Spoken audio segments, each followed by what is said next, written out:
Hola y bienvenidos a un episodio más de Sanando con tus ángeles. Como lo mencioné en el episodio pasado, hoy les quiero hablar de los roles, pero para esto quiero empezar haciendo una pregunta. ¿Ustedes han sentido que alguna vez han llegado a su vida personas que llegan para mostrarles mucho amor, mucha bondad, mucha luz? Y por otro lado, hay personas que llegan a sus vidas para mostrarles eso no tan chévere, que las sacan de quicio, que sí, que llegan para presionar esos botones que sacan lo no tan chévere que uno tiene. Bueno, si es así, pues quedémonos para hablar del plan prenatal y los contratos sálmicos. Para esto, de entrada, quiero recomendarles dos libros que a mí me sirvieron muchísimo para entender todo este tema y es uno que se llama El plan de tu alma, que es de Robert Schwartz, creo que sí se pronuncia, y el otro es Muchas vidas, muchos maestros de Brian Weiss. Listo, ahora sí, hablemos de qué se trata el plan prenatal.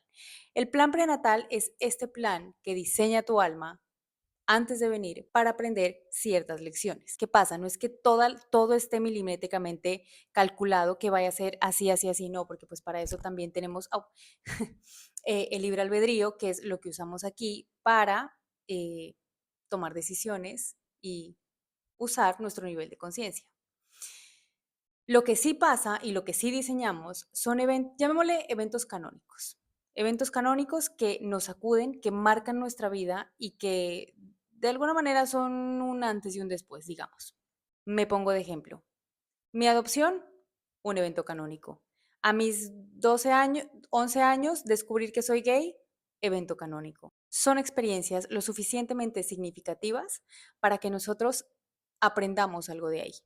Por ejemplo, una ruptura amorosa también es un evento canónico. Además que hay un contrato álmico, que entonces ahora pasemos a hablar de los contratos álmicos. Entonces, los contratos álmicos son estos contratos que hacemos antes de nacer, en la que mi alma dice, a ver, yo tengo que aprender de amor propio. Entonces empiezan a aparecer almas que pueden pertenecer a mi grupo álmico o no, porque ya más adelante hablaremos de las almas que son fugaces, pero empiezan a aparecer personajes que dicen, yo con todo el amor del mundo, vuelvo a poner el ejemplo, aparece el alma de mi mamá biológica a decir, yo con todo el amor del mundo te voy a abandonar para que tú aprendas de este evento en tu vida, de esta experiencia. Entonces, así sucesivamente, con mamá, papá, parejas, amigos, amigas, personas que representan algo en nuestras vidas. Entonces ahora vamos a hablar de los roles de nuestros jugadores. Los invito a que hagan este ejercicio. Yo lo voy a hacer en voz alta, yo se los voy a contar mientras ustedes van pensando. Que escojan tres personas. Una, los maestros de amor, esos maestros que vienen a enseñarnos de ternura, de unión, de entrega, de amor, de, mejor dicho, todo lo lindo. Eso. Dos, los retadores. Esos que les comentaba yo, nos sacan de quicio, vienen aquí a sacarnos lo peorcito que nosotros tenemos, ¡pum! Eso. Y las almas fugaces. Esas almas que ustedes consideren que han llegado a sus vidas y pasan así, pero dejan una huella muy, muy grande. Entonces, mientras ustedes piensan en esos personajes, yo les voy a contar cuáles son mis personajes, para que tengan también un ejemplo. Mi maestro de amor, que es una maestra, fue mi abuela. Ella fue una persona que a mí me enseñó de entrega, me enseñó de bondad, de humildad, de amor. Me enseñó tantas cosas, incluso después de que trascendió. Y les voy a contar una historia con la que ella me hace tenerle fe a la humanidad. Imagínense que mis abuelos vivían en un pueblo que era zona roja. Zona roja en Colombia es zona de conflicto armado. Y vivían en un pueblo que estaba entre, o sea, es una zona bastante montañosa, pero hagan de cuenta que el pueblo estaba aquí, aquí había una montaña y aquí había otra montaña. Pues una noche, cuando ya nos estábamos alistando para dormir y tal, empieza un cruce de balas. Un cruce de balas que yo dije, pues hasta acá llegamos.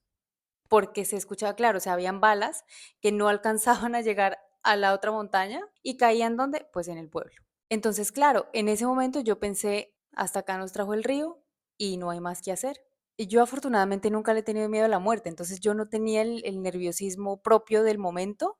Lo que sí recuerdo mucho es que nos tocó dormir debajo de la cama, porque pues no había más que hacer. Al día siguiente, claro, cuando nos despertamos, encontramos huecos en el techo, pues de las balas que habían entrado a la casa. En la parte de atrás, afortunadamente, no, la casa de mi abuela era muy grande. Afortunadamente, en la parte de atrás era donde habían entrado las balas. Durante el día, esto en la noche, y en el día, pues los que estaban en la montaña bajaban porque tenían que comer, tenían que alimentarse y demás. La cosa es que llegaban a la casa de mi abuela. No importa si fueran de un bando o de otro, llegaban a la casa de mi abuela. Como les conté, la casa de mi abuela es muy grande, entonces la casa de mi abuela no quedaba a pie de calle, sino que tenía una entrada profunda y luego allá al fondo estaba la casa. Mi abuela sin, o sea, ella sin sentir una mínima amenaza de si yo no les doy comida, me matan o me hacen algo, eso jamás lo vi, jamás lo sentí. Lo que yo sí sentía era como una bondad muy grande de decir, pues al final estos muchachos son seres humanos y necesitan comer, necesitan alimentarse. Y les ponía sus platos de comida cada vez que iban con la mayor tranquilidad del mundo. A mí eso me causaba mucha admiración, porque lo que había en su corazón yo sabía que no era ni rabia por lo que había pasado anoche, ni no, es era bondad. Y había otro personaje que iba con frecuencia, no, iba todos los días a la casa de mi abuela a la hora del almuerzo, y era una señora a la que le decían la muda, pues era muda evidentemente, y la muda era muy mal geniada y todo lo pedía así, como a las malas. O sea, en medio de lo que los gestos que ella podía hacer, se le notaba lo malhumorada que estaba. Mi abuela siempre le tenía su plato de comida, siempre. Y se sentaba y le conversaba y se reía. Y así con todas las personas que llegaban a su casa, todas, sea quien fuera la persona, la recibía con mucho amor, con mucha dulzura. Ella me mostró eso, que al final del día, no importa quién seas, a qué te dediques, hagas lo que hagas, al final del día, todos somos seres humanos. Mi siguiente personaje, mi personaje retador, mi papá. Mi papá me saca de quicio. Mi papá me saca de quicio. En el episodio pasado les dije, la relación ha mejorado muchísimo y sí, ha mejorado muchísimo. No somos los compis de la vida, pero la relación ha mejorado considerablemente. Pero él sí es una persona que, que me hace trabajar mucho la paciencia y el autocontrol. Para eso también quiero decir que yo me he hecho 3 regresiones. En toda mi vida me he hecho 3 regresiones. 2 me las hice para sanar el tema del abandono y la otra me la hice de vidas pasadas. Y me sorprendí increíblemente. Les voy a contar. En una de esas regresiones de vidas pasadas, yo vi a mi papá. O sea, nos vi a los dos siendo otras personas, obviamente.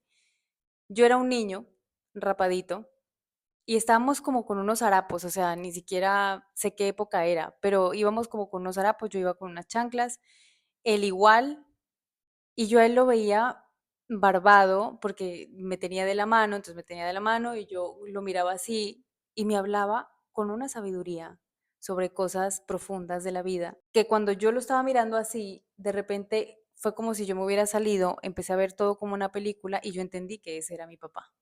O sea, yo sentí en mi corazón profundamente que esa persona que estaba ahí era mi papá y que ese niñito era yo. Entonces, claro, después de esta experiencia, también entendí muchas cosas. También entendí que no es que en esta vida sea la primera vida que estamos juntos, sino que ya venimos con un recorrido, ya tenemos un camino hecho y pues él en esta vida, con todo el amor del mundo, decidió ser este personaje, este jugador en mi vida. Y yo, pues, ser el personaje que he sido con él también. Y finalmente están las almas fugaces. Estas almas que pasan así, pero te marcan un montón, que no tienen que pertenecer directamente con tu grupo álmico. Por ejemplo, otra vez, mi mamá biológica. Ella fue un alma fugaz. Su tarea era traerme al mundo. Listo, aquí estoy. Pero también para no ser tan repetitiva, también tengo 2 personajes. Uno, que fue el que les conté en el primer episodio, que fue mi primera jefe, que ella me abrió la puerta ella me abrió la puerta al mundo del Reiki y yo de ahí para adelante ya empecé a explorar muchas otras cosas.